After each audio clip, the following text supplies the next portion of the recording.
Hello all, welcome to yet another live session of Narayana IAS Academy. So as all of you know, this is Sureka Bhaskar presenting to you the daily news analysis. And as we always do for today's discussion, we've picked up three most important topics, all this time from the Hindu. So this actually does not mean that we've actually skipped the Indian Express totally.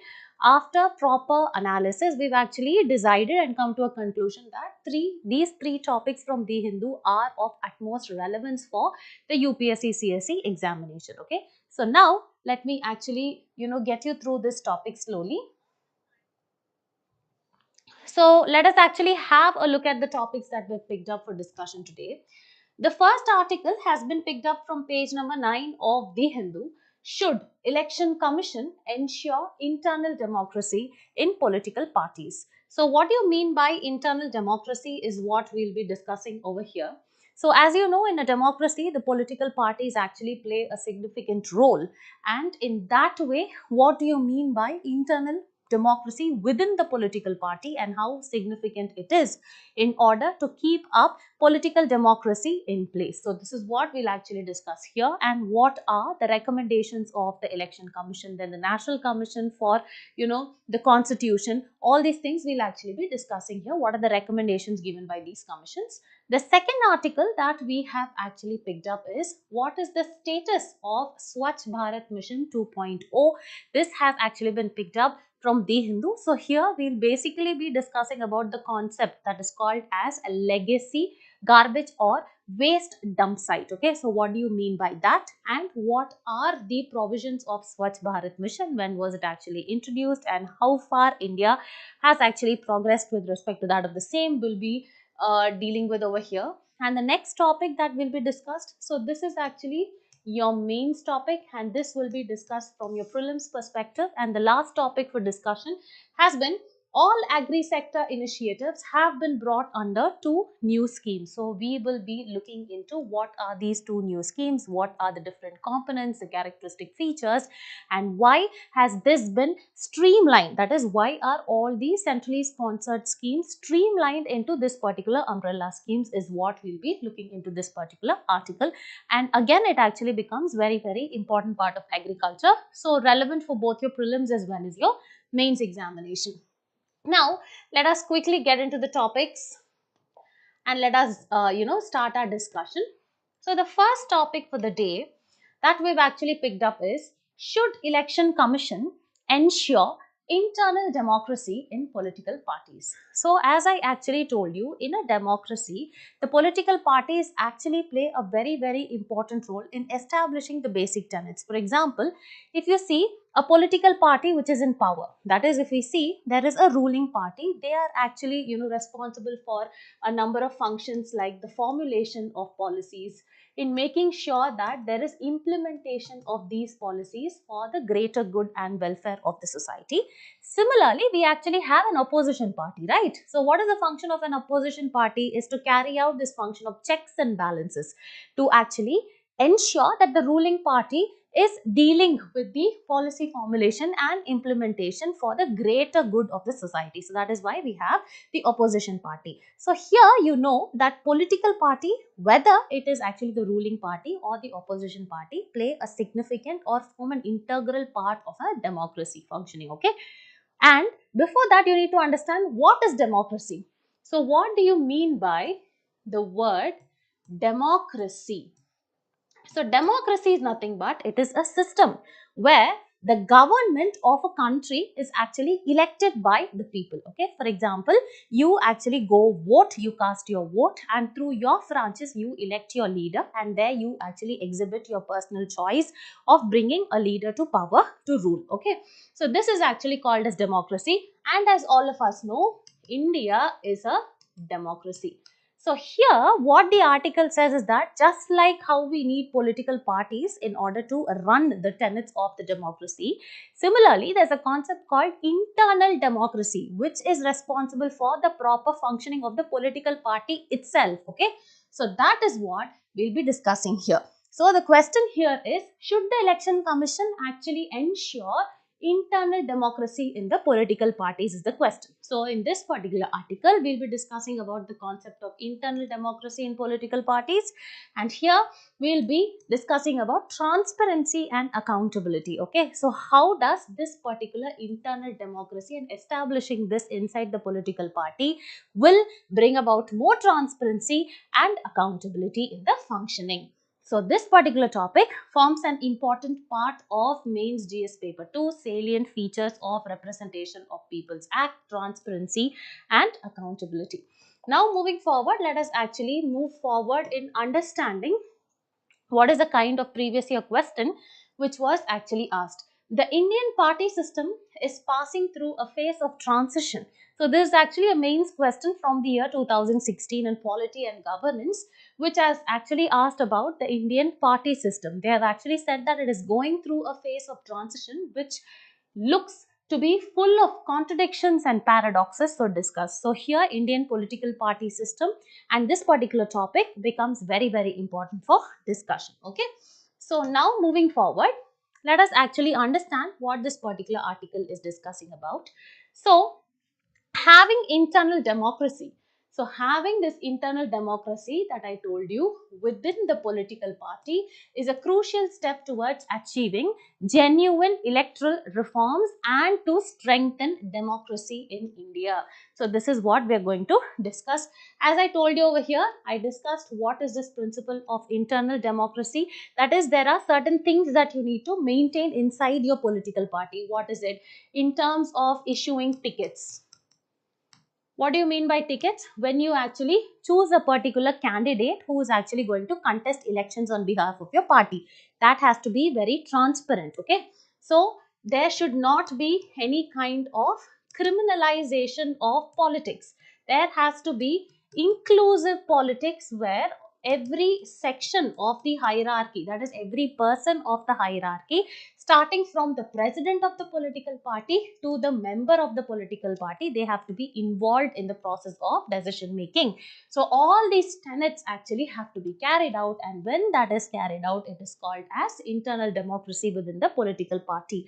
So they are saying that establishing an internal democracy within the political party is a crucial step, and this will actually help you, reach your desired electoral reforms, as well as you can strengthen the democracy in India. So this is what they are actually saying. Now moving forward, let us quickly go through what internal democracy is all about. As I already explained, it is very, very simple. Nothing to be, it is actually not rocket science or Greek or Latin. Simple. It is actually from the term itself. Internal democracy. A political party must actually inherit all the democratic principles and should actually function. Okay, that is what simple. So internal democracy in political parties, it is also called as intra-party democracy. Democracy within the party. This refers to adoption of democratic principles in the functioning of the party. So what does this include? This actually include conducting periodic elections of the party leaders. Then there has to be transparency in the distribution of tickets. That means there is the process by which you actually select the candidates or the candidature in order to contest for an MLA or an MP. That has to be very, very transparent. There has to be all levels of involvement in decision making, etc. And also, most of the Indian political parties are far from democratic in their internal functioning. So, what are they saying is that most of the political parties, there are number of political parties, okay. However, there are only significant number of parties that you can actually see in the news. And even then, in certain parties, you actually have only one significant figure who is actually the president over a period of time, okay. After every phase of election, this person is actually prominent. So here we actually get to know that the remaining people are actually not given a chance. So there is no transparency in the election of distributing the tickets or representation. That's what they are saying. So in India, if you see, most of the political parties, they actually are not democratic in their functioning, and they have become autocratic structures. What do you mean by autocratic? Only the top level takes the decision, okay, without involving the grassroots levels for the decision making. So where the hegemony of an elite group often belonging to a political family, a particular family, or often actually having some kind of a huge economic backing, etc. Only they are actually allowed to take decisions till now, unfortunately, in India, and this elite leader control every aspect of the functioning of the party. So this is what is actually called as internal democracy in the political parties. Now moving forward, let us actually understand. So there are different political parties. These are few of the political parties in India. So moving forward, now we will see few examples of. So here we will actually see few examples which actually are a part of need for intra-party democracy. Okay. So there are examples which are favoring them and the otherwise. So here we will understand what is the need for intra-party democracy in India. First one is to strengthen your democratic values, right? So internal democracy promotes the decentralization of power. That's what I told you, because autocratic decisions are actually taken starting from the candidature till how many people can be represented, all this. So there has to be decentralization of power within the parties, preventing the authoritarian tendency. Here for an example, the Indian National Congress, okay, for a long time it was actually heavily criticized because of the domination of the Nehru Gandhi family, okay, and this has often been criticized because of its lack of internal democracy, with many leadership decisions actually being taken by the top level.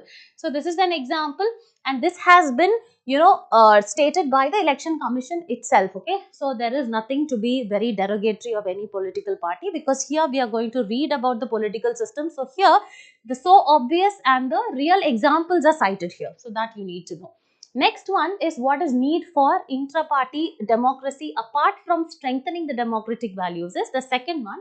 It enhances the accountability. That is, there has to be regular internal elections and debates, and this actually make party leadership more accountable to the members. For example, if you actually see the Aam Aadmi Party's initial practice. So earlier, actually the Aam Aadmi Party had a very good practice of holding internal primaries for candidate selections. Okay, they had decision making process where everybody was involved for the candidate selection. This actually increased their accountability through though its practice was actually discontinued later.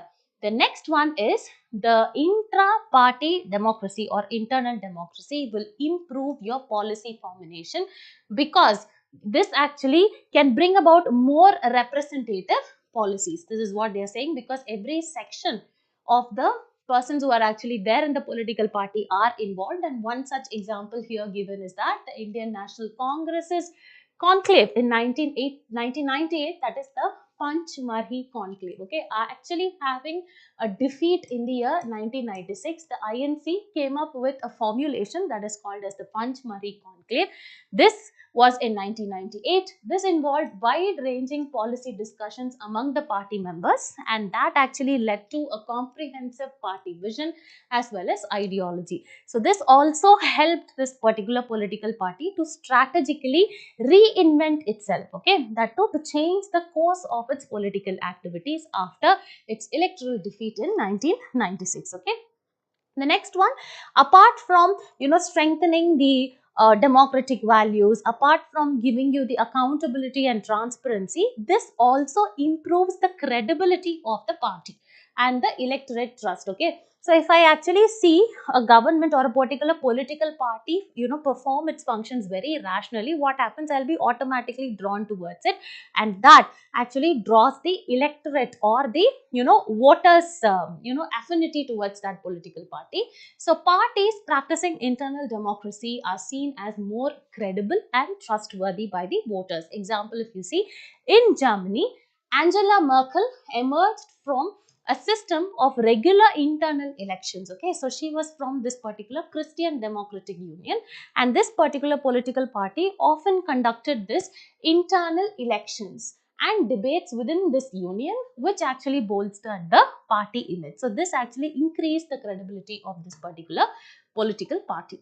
Now moving forward, let us actually see what are all the different factors that lead to the lack of internal democracy in politics, specifically with respect to that of India. Okay, so if you actually say first one, there is no internal elections. So what do you mean by no internal elections? Because if you see, leaders are mostly, appointed or nominated rather than being elected. So leaders are, rather than being elected, they are appointed or nominated.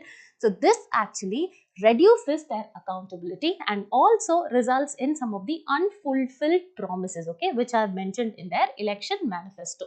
Also, the Election Commission of India, in this case, it's a very concerning thing that it lacks the authority in order to enforce internal elections, thereby limiting the ability or the powers of the Election Commission to promote inter-party democracy.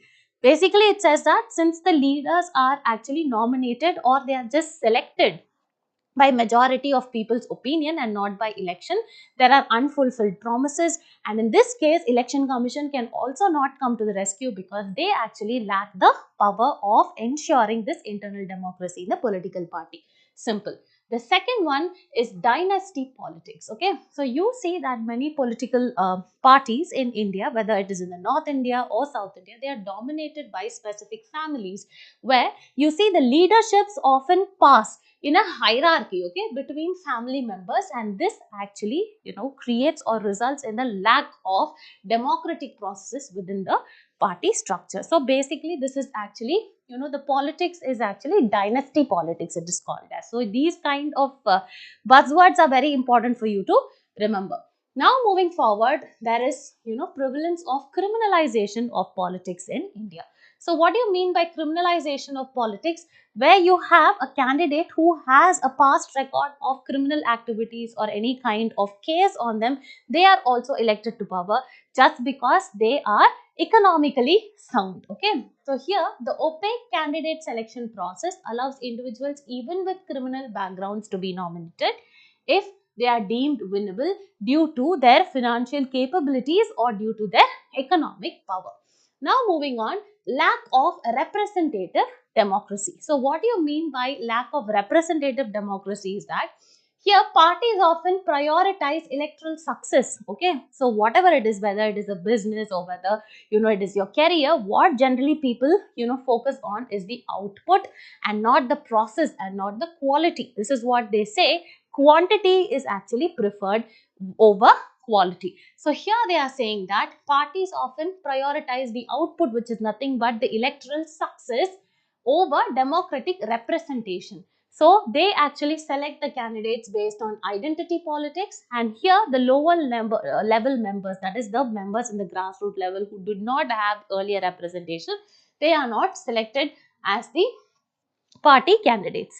And the last one is legislators' autonomy. So here what happens is that the anti-defection law, that is when people defect, that is they move from one political party to another, so that is being condemned by the anti-defection law, right? So the anti-defection law and party whip requirements restrict the legislators' ability to vote independently. Okay, and also stifling this inner party dissent and prioritizing the party will over the voter will. So everything basically depends on what the party actually decides, and it is not based on the voter who can actually decide. So these are few of the factors that lead to the lack of internal democracy. So I hope these were very clear. So now moving on, let us actually move in understanding further. Yeah. So what are the current legal frameworks for establishing internal democracy in India? So here you just have to understand that so far we've understood the concept of internal democracy. We've actually seen its prevalence in India, and we've seen examples also, both good as well as best examples. We've taken, Angela Merkel's party as well from Germany. Next, we've actually discussed about certain factors that contribute to the failure, okay, that actually stops or prevents establishing this internal democracy in the political parties in India. Now, moving forward, we will be discussing about what are the legal frameworks which are in place. So all these legal frameworks or any kind of constitutional provisions become very, very important for your examination. So here it is very, very unfortunate that presently there is no statutory backing. There is no particular law for regulating this internal democracy in India. Only we have the governing provision is that under section 29A of the Representation of People Act of 1951, this actually entails that registration of the political parties with the Election Commission of India. It actually says that all the political party have to register under the Election Commission of India. Here what happens, according to this, the Election Commission of India will regularly issue the guidelines for the registration of the political parties. And these guidelines, what do they mandate? They mandate that there is, conduct of internal elections that actually ensure that their leadership is renewed, it is actually changed or re-elected every 5 years. So this is the mandate that is actually given by the Election Commission of India. However, if you see, the ECI's power, Election Commission's power, is often compromised because it does not have any kind of authority to deregister any kind of political party, unless you see that somebody has actually gained power by fraud. Okay, only in that case the Election Commission can intervene and can deregister a particular political party. So this is what it is. So what are the legal framework? We actually saw that right now there is no provision except for section 29A of the Representation of People Act of 1951. So now moving forward, as we spoke about, deregistering, in which case can the Election Commission of India deregister a political party? Is that it can only deregister parties if their registration was obtained through fraud or similar unlawful means. Also, the ECI has previously requested the Law Ministry in order to grant it more power to deregister the political parties in case they find that this particular political party does not have internal democracy established in place. But however, this particular proposal of the ECI to the Law Ministry is yet to be implemented. Okay, so this is what it is.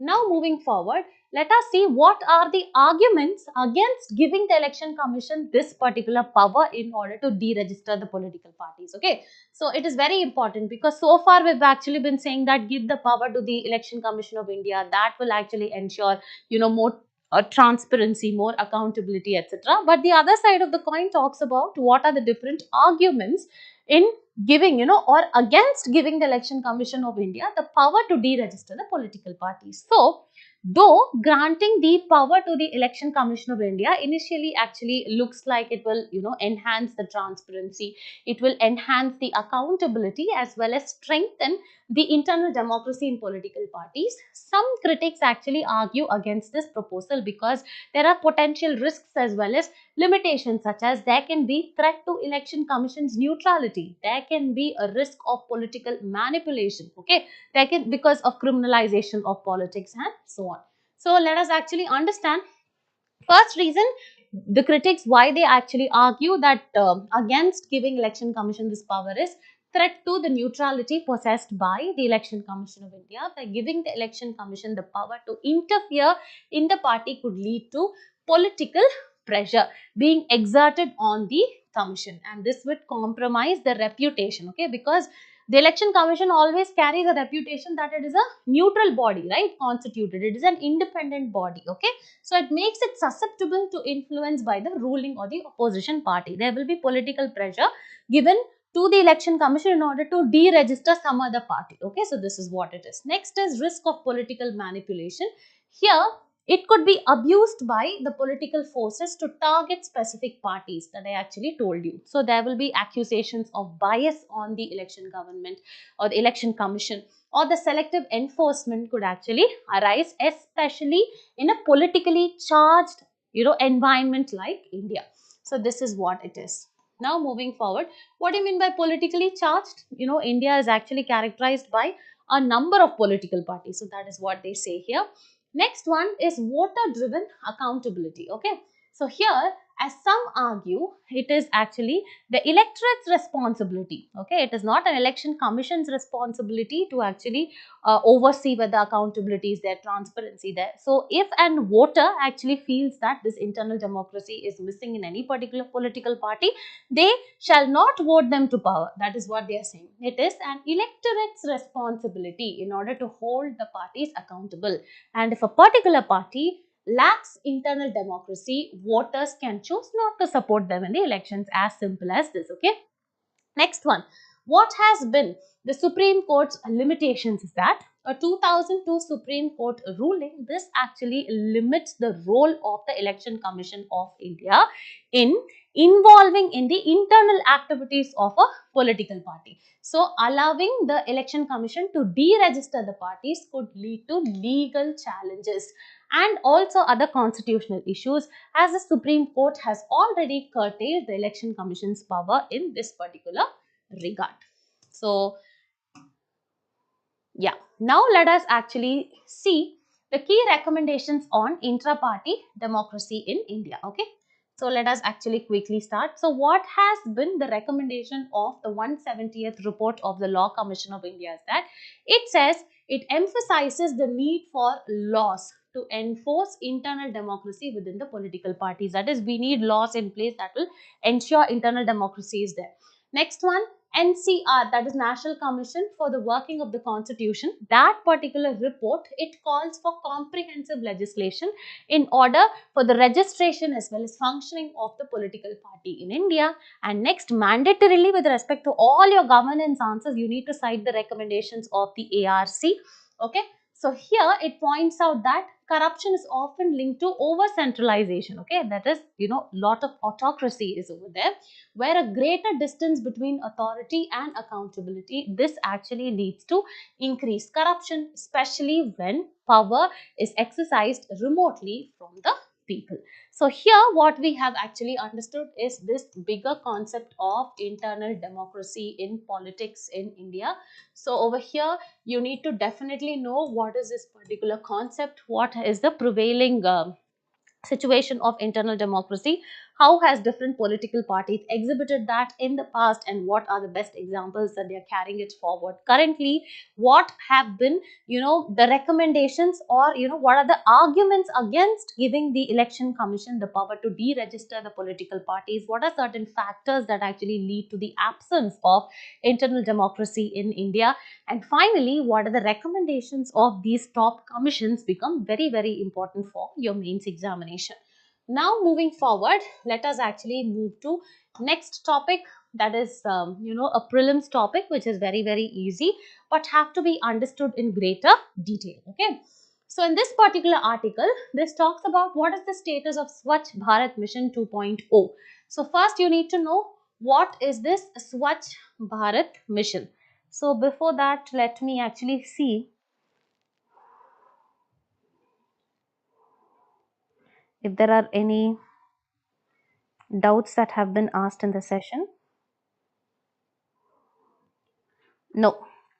So far, no questions. So we shall actually move forward in understanding what is this Swachh Bharat mission. Okay, so this was actually an initiative that was brought about by the government in the year 2014 to mark the 150th birth anniversary of Mahatma Gandhi. Okay, so this actually aims at enhancing the hygiene conditions as well as the sanitation in India, and also to eliminate open defecation in India. Okay, by constructing so many toilets across the country. So this is what is Swachh Bharat mission, and its submission, or you can say the second version of it actually was in 2021 in order to uphold all these provisions till the year 2026. So this is what we will be discussing over here. So here we'll be discussing what is this particular Swachh Bharat mission. This is important because schemes are very, very important in your prelims examination. At the same time, what kind of implications it's actually having, whether it is helping India in order to achieve or move towards its sustainable development goal. How far has India progressed when compared to the other countries? The global best examples and practices become very, very important for your mains examination. Okay.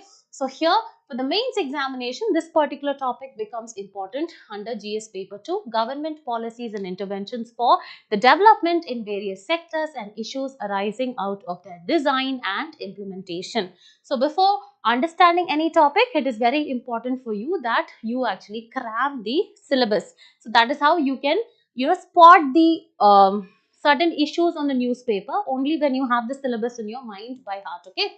So now let us actually move on to understand this. So before that, there has been a previous year question that was actually asked about one of the schemes, that is Unnat Bharat Abhiyan. So you actually have to know that the recent schemes, implementations, targets, beneficiaries, eligibility criteria, outcomes, so far what has been, the progress of India, the subcomponents, objectives, visions of the mission, all this becomes very, very important for your examination, and such was actually the Unnat Bharat Abhiyan. Okay, so you need to know all these specifics. Now moving forward, let us understand what the article is actually talking about. So the article provides an update on how has, so far how well has the Swachh Bharat Mission 2.0 has been, doing or progressing well in India. Also focusing on the status of legacy waste dump sites in India. So I think for the first time you are listening to this particular term, legacy waste dump sites. So what do you mean by legacy waste dump sites? If you actually see in certain areas, outskirts of the cities predominantly, you see garbage which are actually piled up in the form of hills. And this is because of, uncontrolled dumping as well as unscientific methods, okay, because they do not know how properly to dispose them. And these accumulated hills are actually called as legacy waste dump sites.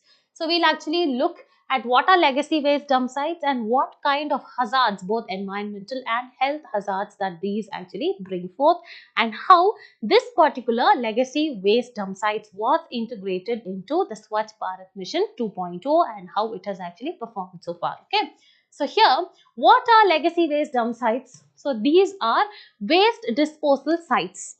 So they have accumulated solid waste over many years, okay, and in an unscientific as well as an uncontrolled manner. Simple to understand, right? If you actually see mountains of garbage here piled up, so these are called as the legacy waste dump sites. They are essentially man-made, of course, yes, because these are all anthropogenic, and these are actually developed by the local authorities, such as you have the municipal corporations, the councils as well as the panchayats, due to the absence of proper waste handling facilities. So since there are absence of waste handling facilities, this actually emerged, that is legacy waste dump sites are created because it is man-made. Next one is India has over 3,000 such dump sites with around 2,424 sites containing more than 1,000 tons of waste each. This is very important. You need to know any topic you discuss, we need to definitely discuss about what is actually the status of such sites in India. So in India, if you see, there is actually around 3,000 legacy waste dump sites with around 2,500 sites that contain around 1,000 tons of waste each. And these dump sites, developed on the outskirts of the cities, are now often found within the cities, very unfortunately, due to rapid urbanization, and within the country limits due to the within the city limits. Yeah, so earlier these were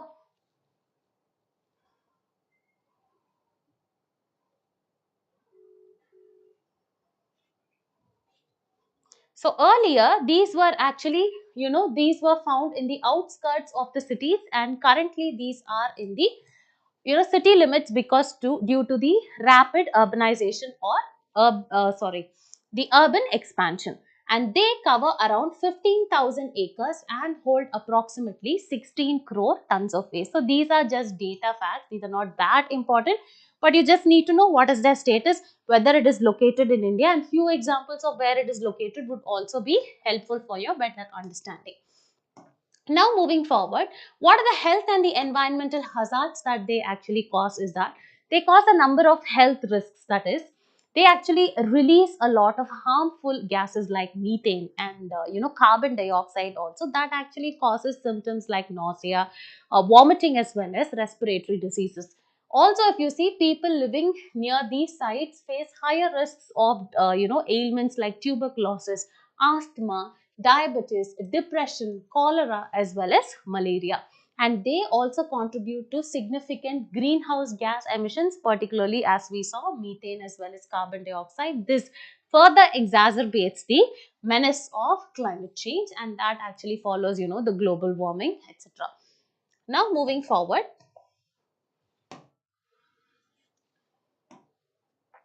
here we need to understand about Swachh Bharat mission and the integration of the legacy waste dump sites over here. So here the central government actually launched the legacy waste management project as a part of Swachh Bharat mission 2.0 in the year 2021. So under this particular initiative, what happens is that the government will actually take enough steps or strategies in order to convert these dump sites into green zones. So what are green zones? They refer to areas where once the legacy waste dump sites, okay, the areas which were earlier legacy waste dump sites, but now they have actually remediated, okay, undergone the process of remediation and reclaimed for environmentally sustainable purposes. And what is the key objective of SBM, that is Swachh Bharat Mission 2.0, is to create garbage free cities by 2026 through the scientific management of solid waste. That is, you need to scientifically manage solid waste, as well as this actually includes 100% source segregation. You need to segregate the solid waste accordingly to different categories.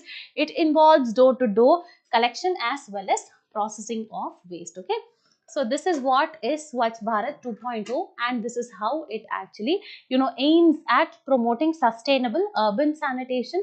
It actually ensures that the urban local bodies, that these continue to maintain the open defecation free status, while at the same time it has to improve urban cleanliness. Okay, so Swachh Bharat is what basically it aimed at open defecation, and India has declared itself defecation free in the year 2019. So along after which the Swachh Bharat Mission 2.0 had actually come in place, right? So on alongside maintaining the ODF status, this also has to make sure that the urban cleanliness and sanitation systems are in place. However, if we actually see, we are close to the deadline. So it had focused on 2021 to 2026, this phase of 5 years, right? However, we are in 2024 right now. So however, more than halfway through the time period, only 471 out of the 2,500 dump sites, that is 19.43% of the dump sites, have been completely remediated. Only 19% has been remediated, and this is of course a huge concern for India. Now moving forward, what has been the state-wise performance with respect to these kind of dump sites is that if you see Tamil Nadu and Gujarat, they have actually been performed better of the lot. So if you see, Tamil Nadu has reclaimed the most area at around 837 acres, that is 42% of the dump site area.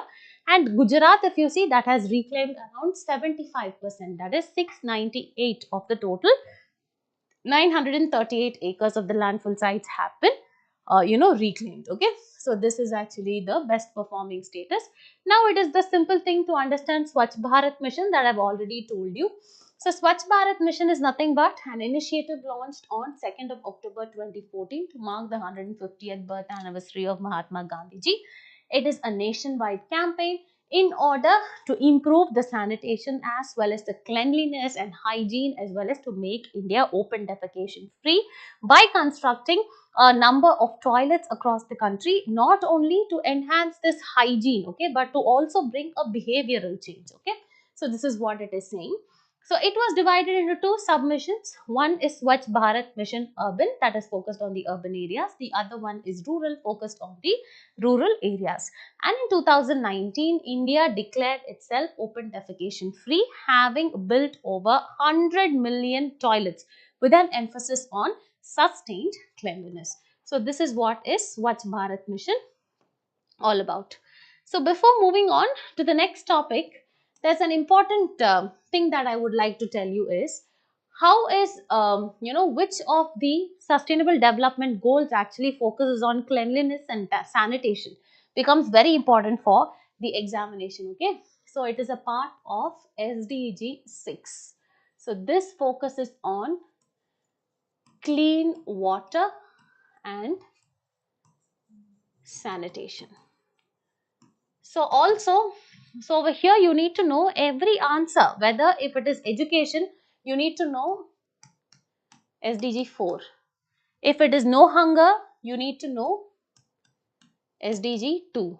Poverty, SDG 1. Water and sanitation, SDG 6. Okay. So climate action, SDG 13. So this is how you need to remember or by heart all your sustainable development goals. Or I can actually give you a simple method where you can by heart all the goals. Okay. So what are SDG goals? These are 17 in number. Okay. So these are universally set goals, or they are the blueprint in order to achieve, or for the betterment and the sustainable development for the future generation. Okay. So this actually has 17 goals. So how do I remember is that first one, there has to be no poverty. Okay. So first is no poverty. When there is no poverty, what happens? You actually have money, you have enough food to eat. So the second one is no hunger. Okay. So when your hunger is actually done away with, what happens is that you obviously have good health and well-being. Okay. So when the basic needs are met, okay, so when you have money, when your food is there, your health is there, what happens? You need to go to school, right? So you need to focus on quality education. This is sustainable development 4.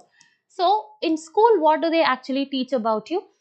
What do they teach about in school is that they talk about things like gender equality. So this is SDG 5. So apart from gender equality, what are other reasons why a person goes to school, specifically women?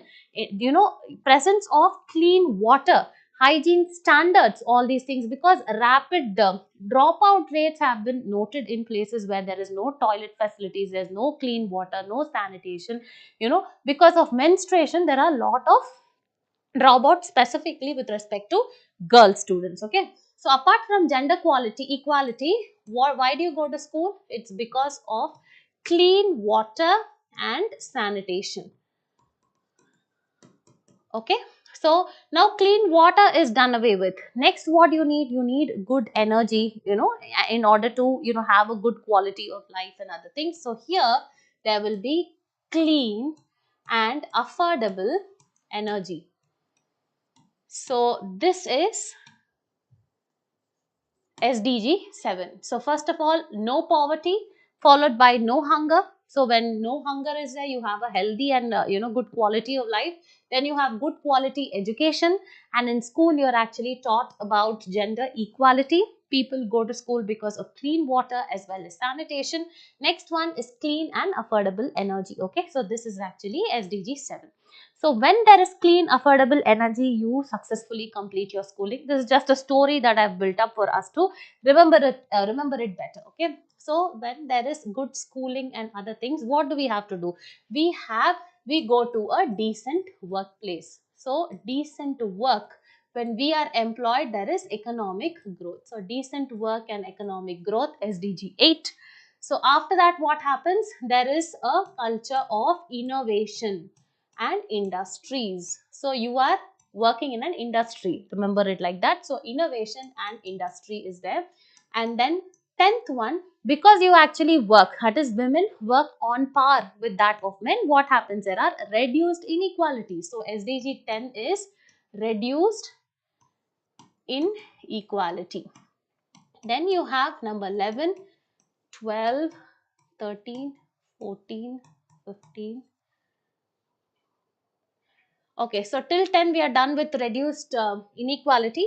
So let us actually move towards 11. Okay, so 11 is nothing but after getting reduced inequality and having a good job, you are moving to a city. So what kind of a city? A sustainable city. Okay, so this is SDG 11. And after moving to a sustainable city, what do? There has to be, responsible utilization of resources. Okay, so here responsible consumption and production. So that has to be there. And the 13th one is climate action. It's easy to remember, climate action. And after climate action, you need to take care of life underwater, then life on land. So till 15, we are actually done. In order to take care of all this, we need to have peace, justice, and strong institutions. Okay, so this is SDG 16, and finally 17 is you need to have a strong partnership in order to achieve all these goals. So these are the ways in how, in which you need to understand and remember all the 17 sustainable development goals, starting from no poverty, no hunger, then good quality of life, etc. How we need to have a good partnership in order to achieve all these 17 SDGs. And here, with respect to Swachh Bharat mission, with respect to cleanliness and clean water and sanitation, India is trying to achieve SDG number 6, okay, by the year 2030. However, the SBM 2.0 wanted to achieve all this by 2026. So this is an important topic that we've actually learned. Now moving forward, let's go to the last topic that we will quickly, understand what it is. So here there are, right, there are a number of centrally sponsored schemes that are actually brought for different sectors, not only agriculture, for skill development and other sectors as well, right, for the vulnerable sections, etc. So such centrally sponsored schemes are there in the agriculture sector as well. So what do you mean by centrally sponsored schemes? Centrally sponsored schemes is nothing but a welfare schemes, a group of welfare schemes which are majorly funded by the central government, and they are implemented by the state governments also. The major share is given by the central government, okay, either in the ratio of 90 is to 10, 75 is to 25, 70 is to 30, 90 is to 10, etc., depending upon what kind of states and UTs are there. Majorly, if you see, UTs and certain northeastern states, the funding ratio will be 90 is to 10, where the majority of share is given by the central government. So these are called centrally sponsored schemes, whereas central sector schemes are entirely funded by the central government. Okay, so this is the difference. So a lot of central, agriculture sector initiatives have been brought under two major schemes. That is, lot of centrally sponsored schemes are brought under two schemes. Here we'll be discussing about what are those schemes. So these schemes are important from the agriculture perspective. You understood now what is the centrally sponsored schemes. Here we'll be talking about Rashtriya Krishi Vikas Yojana, Pradhan Mantri Rashtriya Krishi Vikas Yojana, RKVY, and we'll also be discussing about Krish Unnati Yojana, the different components under that, because it's very important from agriculture perspective for both your prelims and mains examination.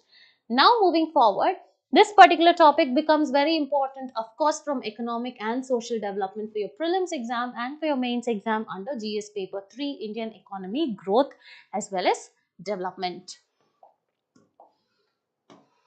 Now moving forward, there has been a previous year question asked in the year 2021 with respect to that of India's preparation for climate smart agriculture. So as you know, agriculture as a topic in itself becomes very, very important. Okay, so what kind of measures India is actually taking to achieve climate resilient agriculture?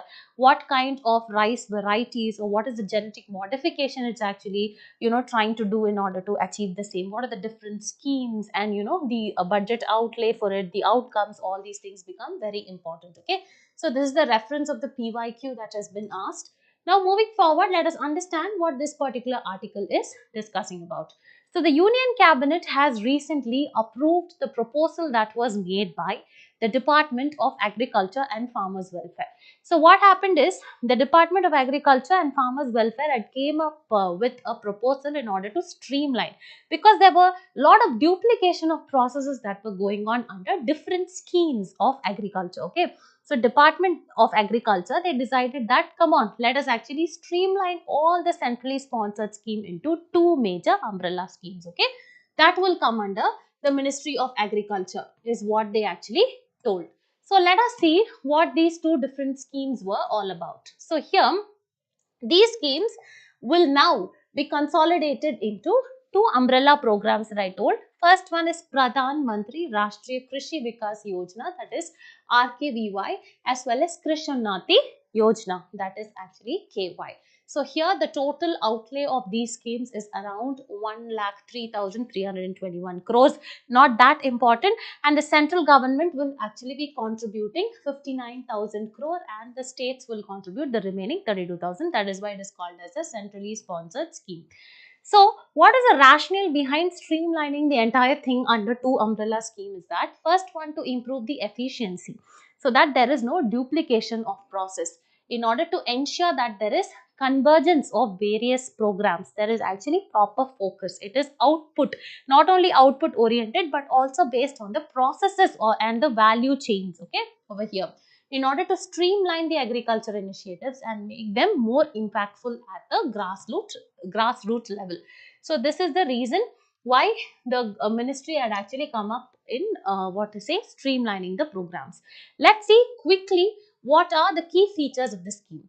The first one is sustainable agriculture focus. Okay, it will actually focus on bringing climate resilient farming practices. Okay, so here, so that there is long term productivity of the land. Simple. So here sustainable agriculture means it has to be climate resilient. Okay, so it is going to bring climate resilient farming practices so that there will be elongated or prolonged productivity of the land. Second one, technology driven implementation. Easy to understand. There will be usage of more and more technology in order to bring out efficient and effective implementation of the components of the scheme.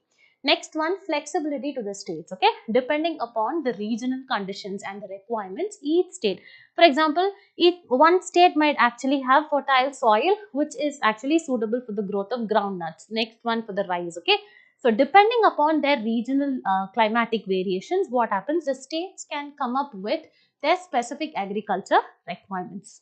Also, states can actually bring a comprehensive planning. Okay, so that is called a comprehensive strategic document on agriculture. So this will not only focus on how much production they have to make, etc., but also they will focus on integration of value chains. Also, they will address the climate challenges as well as boosting the private sector. So what do you mean by value chain? Okay, so me, for example, if I'm actually producing so many liters of milk and I'm selling it, I get rupees 30. So value chain is nothing but, next I process and produce ghee, next I make ice creams. So all these processes should not involve duplication, okay, and I need to integrate all this. So this is what is called as integration of value chains over here. Now moving forward, the next one is annual action plan. So apart from bringing out a comprehensive strategy, the states can submit an annual action plan also for approval, so that this actually covers all the aspects of agriculture that the state actually desires to attain in a holistic manner, and this need to be approved scheme wise, okay, individually. Now moving forward, these were the general features of the scheme. Now we will see every scheme wise. These are all very simple to understand, nothing at all. So Pradhan Mantri Rashtriya Krishi Vikas Yojana, PMRKVY, this is nothing but, it is to, again, it will actually enhance or promote sustainable agriculture. This provides flexibility to the states in order to tailor the agriculture programs to maintain their specific needs. It will actually address the emerging challenges in agriculture, because there is a lot of nutrition security these days. Okay, there's a lot of climate resilient crisis that agriculture faces, and value chain development. So this particular program will focus on all these key aspects. Now moving forward, this is the most important part of this particular topic. Okay, what are the key components that are involved in this scheme? First, it focuses on soil health management. Okay, that is, it ensures better soil quality through periodic monitoring, and also after monitoring, what are all the corrective measures that they have to bring forth. So first is soil health management. Next is rain-fed area development. Okay, so this specifically in the rain-fed regions where irrigation is not there, where the agriculture primarily depends on the rainfall, it focuses on those areas to reduce the dependence on irrigation. Next one, agroforestry. This is nothing but, this actually aims to integrate the growing of trees into farming systems so that there is enhanced biodiversity and sustainability. Next one, Paramparagat Krishi Vikas Yojana. Okay, so this focuses on organic farming practices, very, very important, and also to improve the health of the soil and has to reduce the chemical input. Next one is agriculture mechanization. You need to know this properly for efficient farming and managing the crop residues sustainably. Next one, per drop more crop. So this actually aims at improving water use efficiency in agriculture through micro irrigation. Okay, rather than using lot of water entirely, we need to just focus on the requirement of the particular cultivation. So that is what it actually focuses on. So this is one of the key component of PMRKY. Next one is crop diversification of the program. Okay, so here rather than focusing only on the traditional crops, you can move forward to the high value crops also for better returns and doubling the farmer's income. Next one is the DPR component. This is nothing but it ensures detailed project reports for agriculture plans to each state. Next one is Accelerator Fund for Agriculture Startups. So this provides support to the startups in the agriculture sector, promoting innovation and technological advancement. So these are all very, very basic things that you need to know about this particular scheme. Next one is Krish Unnati Yojana. Okay, so this is aimed at food security again, agriculture self-sufficiency again. It focuses on productivity, improving the infrastructure, and also ensuring that there are sustainable agriculture practices in order to meet both the current as well as the demand for food that will.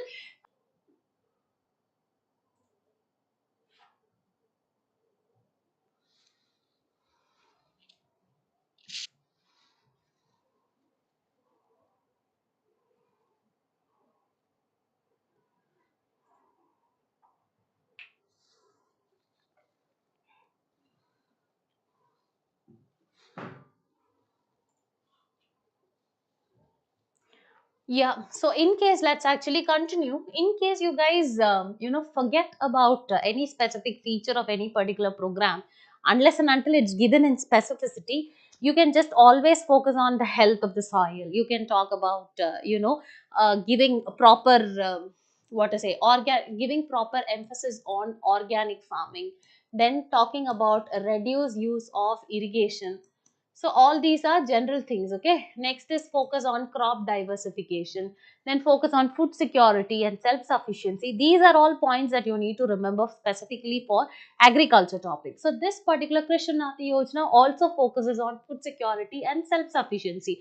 Very important. India has to be self, or it has to be independent, or it has to start reducing the amount of imports that it actually does, specifically in the edible oils, palm oil, all these things it is actually speaking about. Also, it focuses on technology and innovation, and also gives flexibility for the northeastern states. So the mission, organic value chain development for northeastern region under KY, this has been modified with an additional detailed project report component. Okay, so here project that is in northeastern states actually has the flexibility in order to come out with a report in order to what to say, address the critical challenges which is unique to their own region. That's what states are produced enough flexibility in order to design and come up with a comprehensive plan.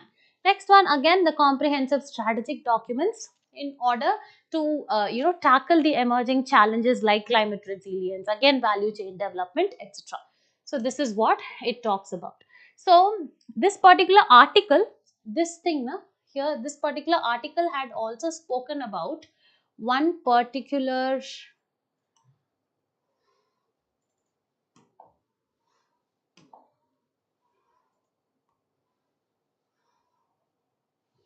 yeah,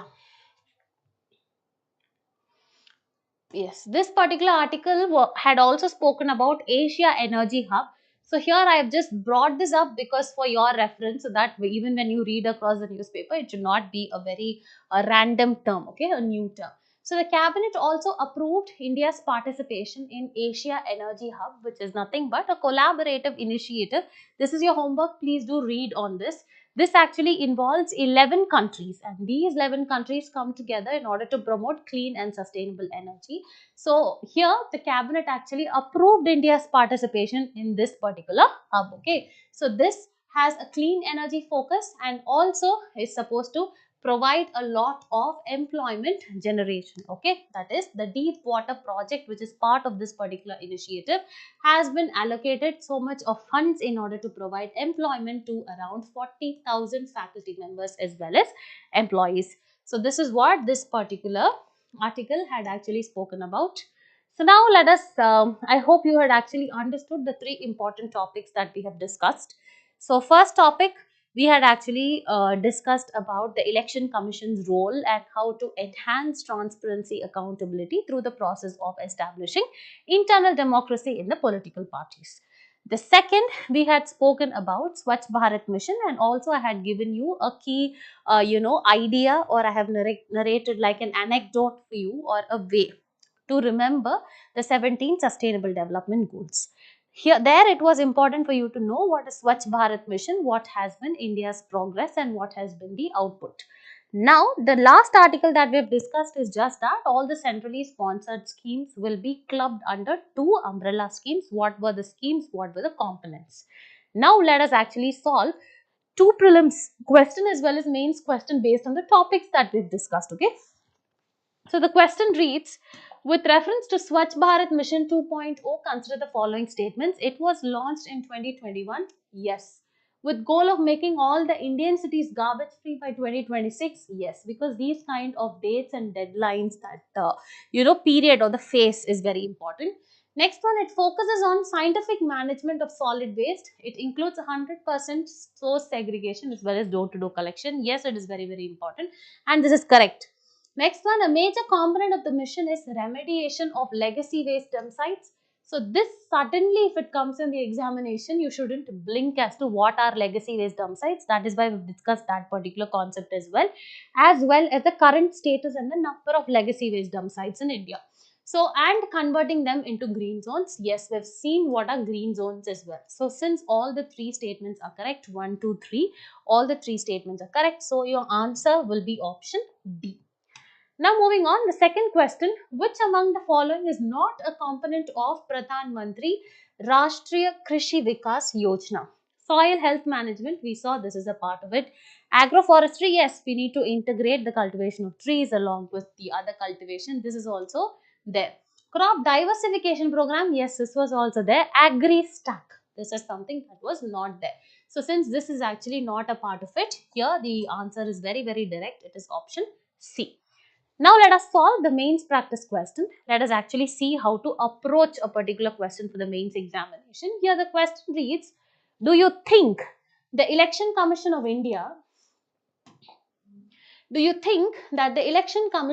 India, should be given the power to deregister political parties in order to strengthen the intra-political democracy in India? Comment.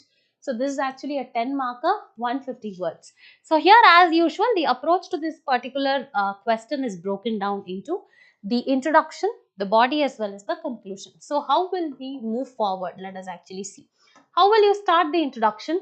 So first you need to explain what is this intra-party democracy. Okay, so that is establishing the tenets of democracy inside a political party with respect to that of establishing transparency, accountability in the decision making process, giving tickets or the selecting the candidates, active participation of the members. All these things actually include the intra party democracy or internal democracy.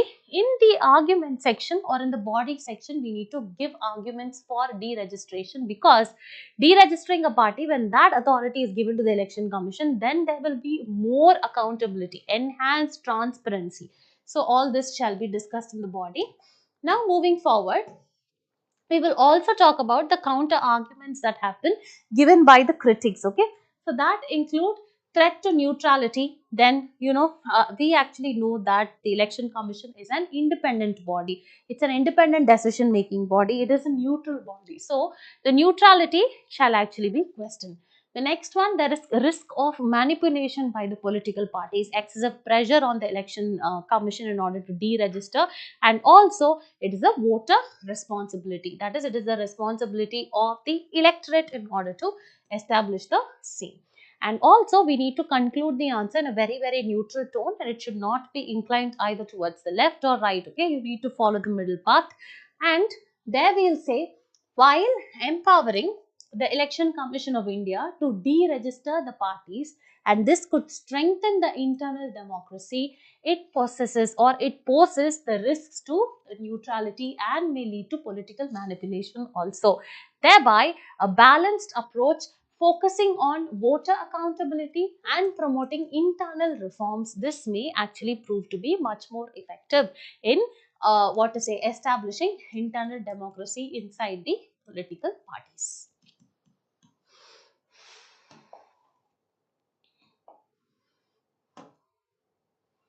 Yeah, so with this, we've actually come to the conclusion of our daily news analysis session. I hope you actually enjoyed it. The feedback as well as the comments from you guys actually is of utmost importance to us, as we can efficiently improve in delivering our lectures in the upcoming future.